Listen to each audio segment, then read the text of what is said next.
Hello! In this video, I'm going to show you how to test trading ideas in Superalgos. Testing a trading idea is the precursor to designing a strategy and building a trading system.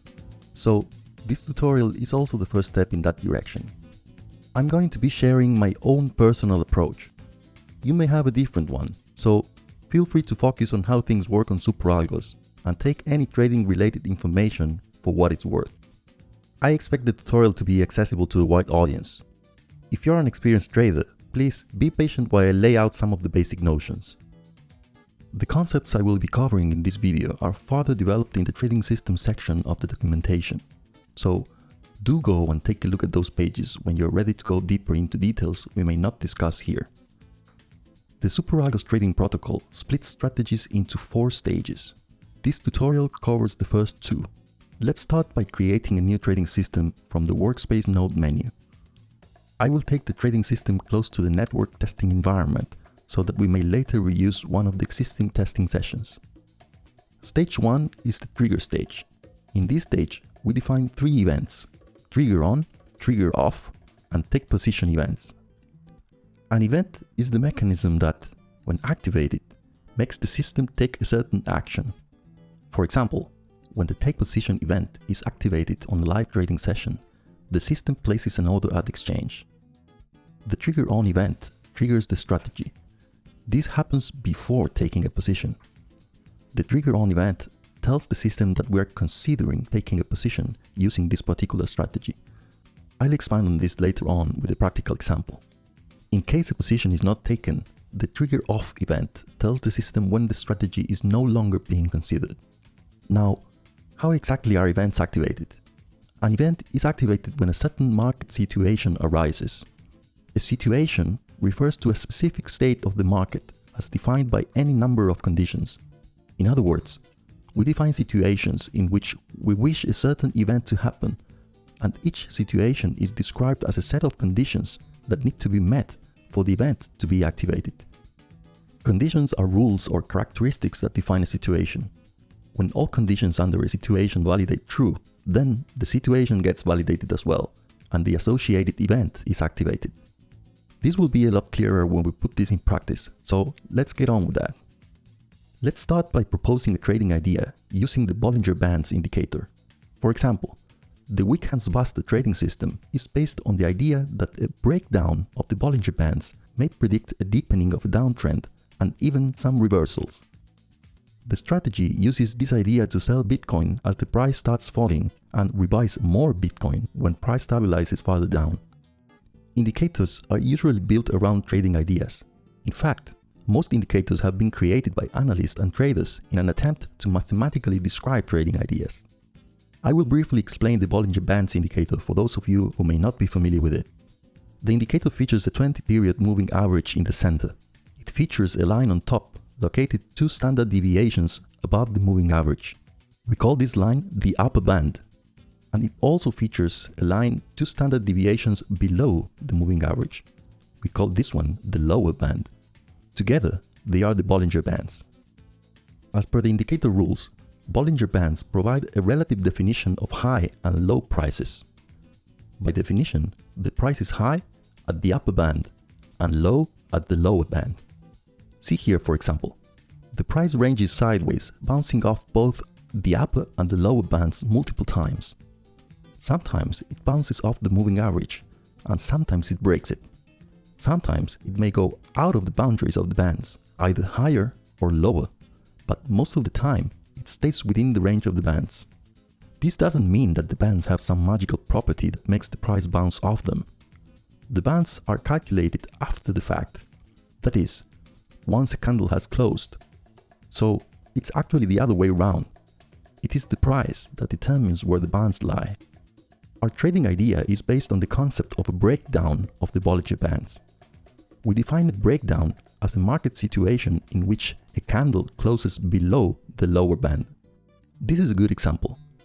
The price was ranging for several candles. Then there is a breakdown here, but the price goes back up again. Then another breakdown, and a few more breakdowns with a marked downwards tendency. And finally, the biggest Bitcoin crash in years. This is the 50% plus drop in price of March 12, 2020. Weak Hands Buster got this record market move using this idea. You'll learn how later on.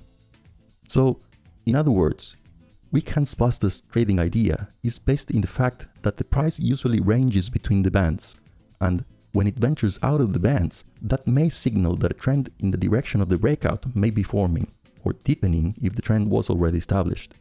So, in practical terms, how do we express a breakdown in a condition? How do we define a breakdown in mathematical terms?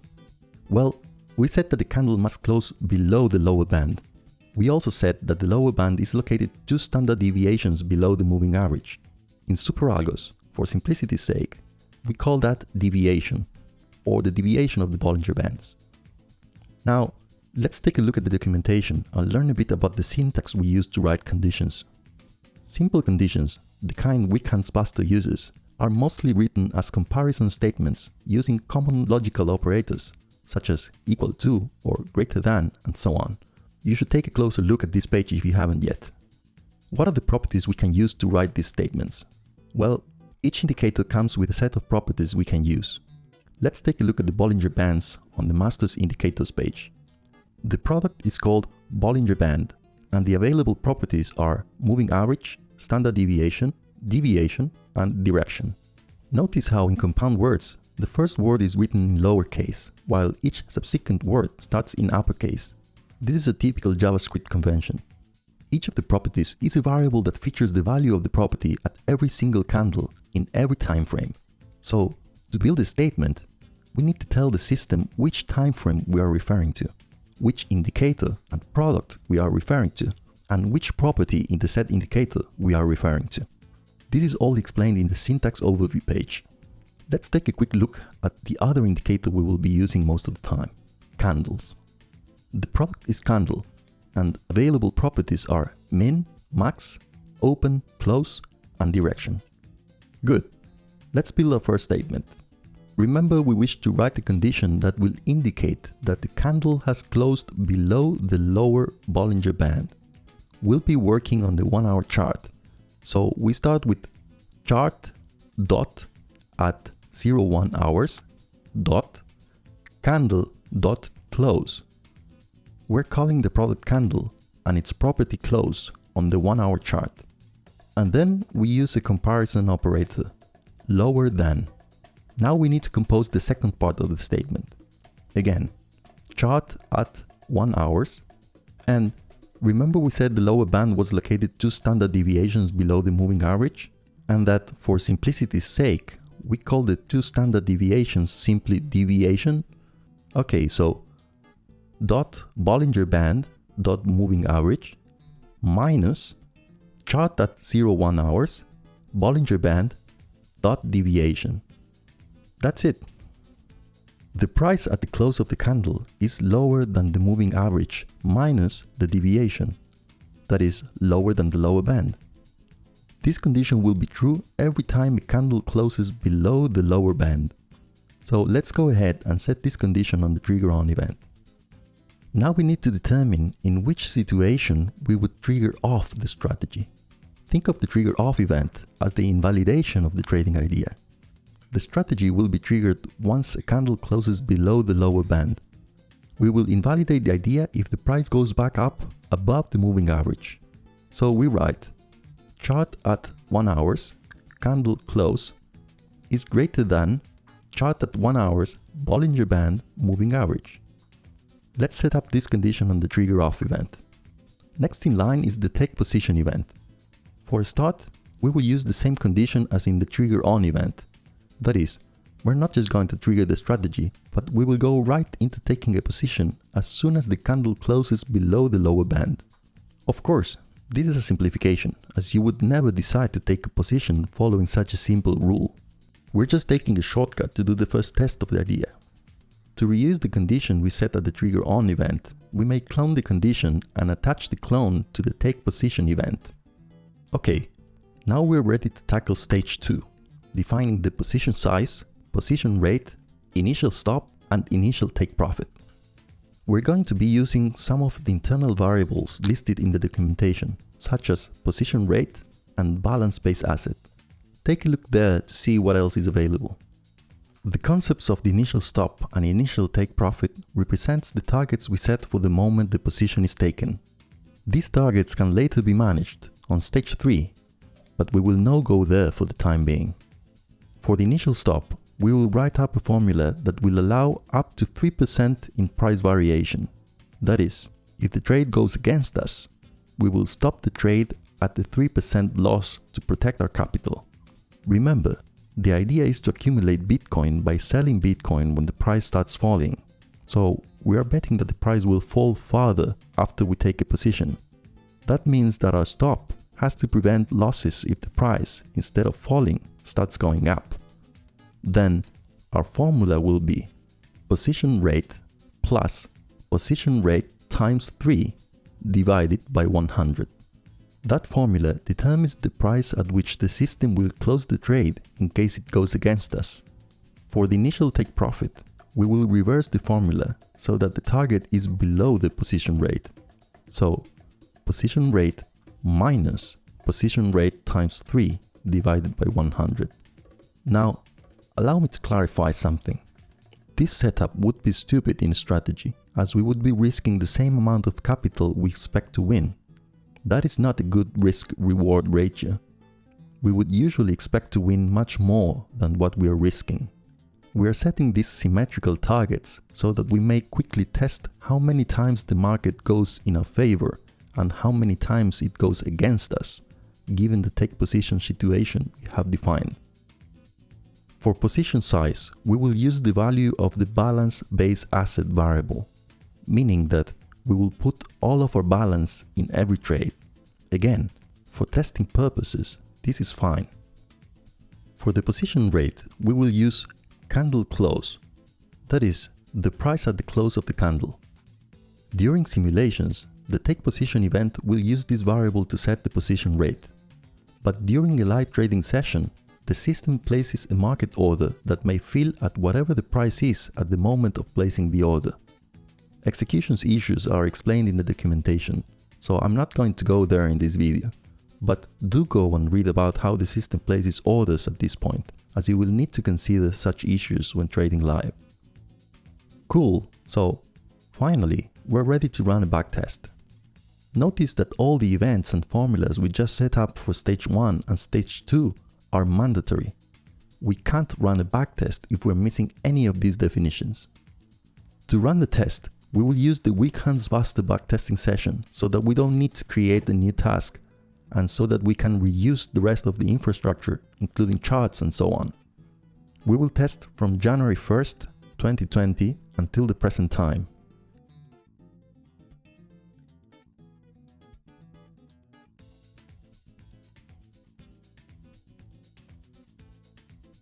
Let's use this last chart in the weak hands buster dashboard.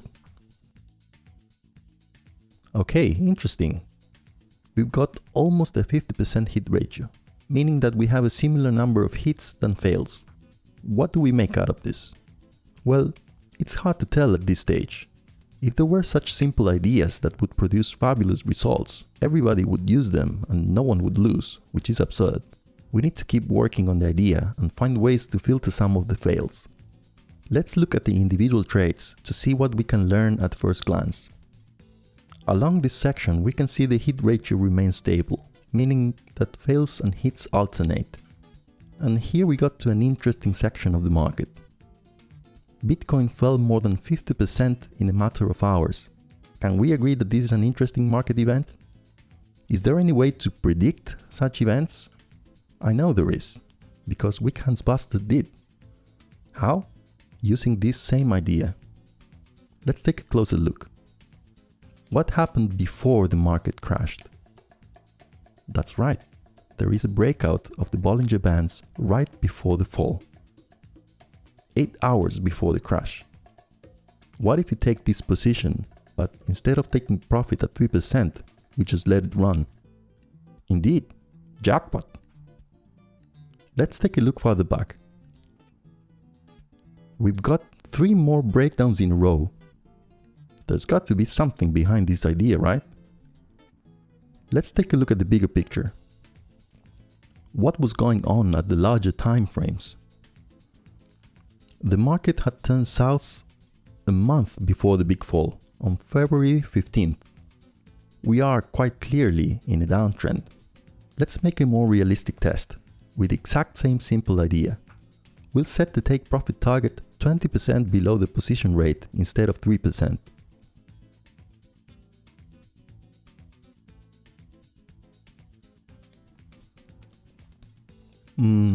We're still losing money. Sounds bad, right? Well, not necessarily. Trust me. Numbers mean nothing until we can actually see what's going on. And that is one of Superalgos' strong points, so let's go and take another look. Let's compress time a bit so that we can look at the big picture all at once. So we've got a long trade here, caught as soon as the market turned south in mid-February. Not bad.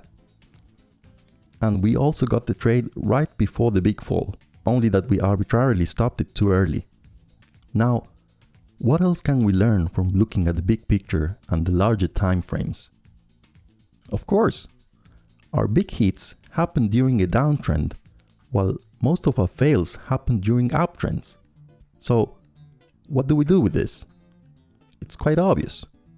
If we want to use this idea in this simple state, we can only use it during downtrends. So, how do we do that? Well, we tell the strategy to check if we are in a downtrend or an uptrend. In the former situation, we trade. In the latter, we don't. How do we know if we are in a downtrend or an uptrend? Many indicators may help us identify trends, and there are many ways in which we may define what a trend is in the first place. A simple approach that is useful for a little test is using the very same Bollinger Bands. Take a look at the line in the center of the bands. It is a 20 periods moving average. The line is blue when the moving average is going up, and red when it's going down. That gives us a visual clue about the kind of trend we may be in, particularly when we look at the higher time frames. Take a look at the Bollinger Bands panel and notice how the direction property changes from up to down when we slide the mouse pointer left and right from the inflection point. So, how do we use this property to build a condition that would prevent the strategy from trading when the market is in an uptrend? Let's go back to the documentation and grab the correct syntax to call the direction property. We will write chart at 24 hours, Bollinger Band, direction equals down. And that's it. Let's add this condition to the take position event. And we're ready to run another test.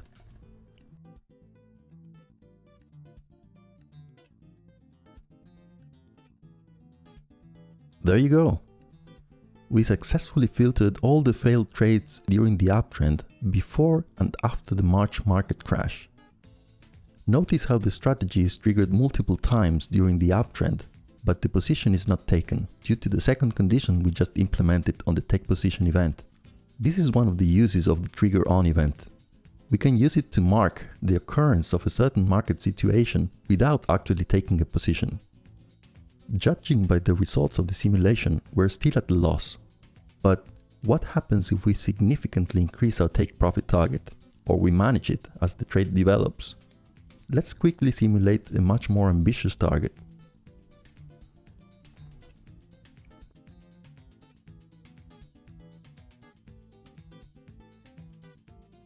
That's it. We made 100% profit on a single trade. And overall, we're making a profit, even with a huge number of fails and a terrible hit ratio during the downtrend. I know, this is not realistic at all.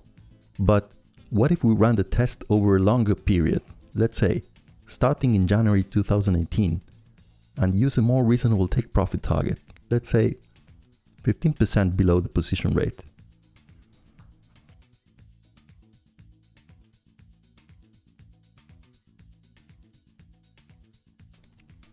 Not bad at all. We're making a profit over a very long period with 17 hits, each worth 17% profit, and despite a huge number of fails and still a terrible hit ratio. There is no reason why we shouldn't be able to filter out big chunks of these fails, just like we filter the first few with one simple condition. It's just a matter of analyzing further and applying more filters. For your reference, version 2 of Weak Hands Buster has 19 hits and only 5 fails in the same period. That's a 79% hit ratio. Good, so let's do a little recap. We are still far from having a strategy that is profitable and safe at the same time. But I would argue we have validated the trading idea to a certain degree. By now, it seems likely that this idea can be refined into a real strategy. And I emphasize the word refine, as that is exactly how the process looks like. We take an initial trading idea. The idea is based on one technical indicator, maybe two, but not too many. The simplest the original idea, the clearest is the path to turn it into a strategy. Then we refine the idea. We make it more specific. We circumscribe the idea to specific market situations. And we haven't even touched on the concept of managing a trade. Actively managing the take profit target helps capture higher profits on each trade. And actively managing our stop loss helps protect those profits when a reversal happens before hitting our take profit target. Okay, so now you have enough information to start testing your ideas, and maybe go further into refining the idea and turning it into a real strategy. The next tutorial on Superalgos strategies will be about this refinement process, and it will also cover stage 3 in the protocol, managing the trade. So stay tuned and subscribe to the channel to get a notification as soon as the next video becomes available.